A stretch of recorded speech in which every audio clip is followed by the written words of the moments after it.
I hope you heard the video blog that I made about exchange-traded funds and specifically how index funds are sometimes not as diversified as you think. So some people might have heard that and said, great, let me investigate regular mutual funds or actively managed mutual funds.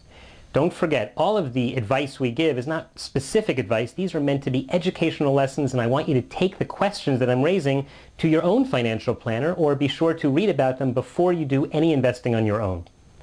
So let's say you decide to buy a mutual fund, and one of the questions you should ask is, what are the costs involved in the fund?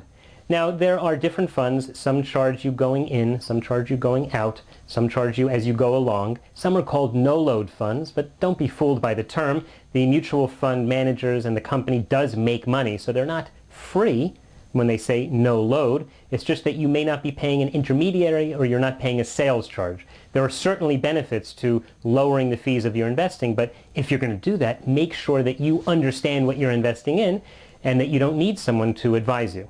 So there are a lot of ways that they charge, but one of the charges that people don't really see very much are the trading costs inside the mutual fund. The fund itself is going to buy and sell stocks or bonds or commodities or whatever type of fund it is, and every time they do a transaction inside the fund, they have to pay a transaction cost. Now, it's true they probably get much, much better costs than you or I would get as retail investors because they are trading on an institutional level.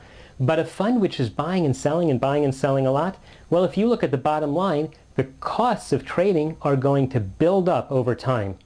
Compare that to an index fund where the internal trading inside the fund is very uncommon. There's not a lot of trading costs. So it's another cost to be aware of when you buy a fund.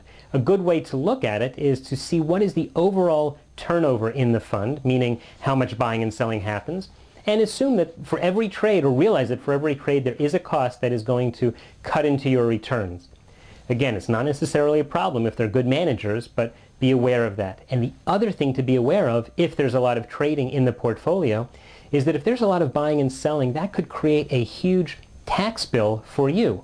At the end of the year, normally at the end of the year, although it could in fact be any time during the year, the mutual fund company will declare the capital gains that it has, and you as the shareholder will have to pay tax on it.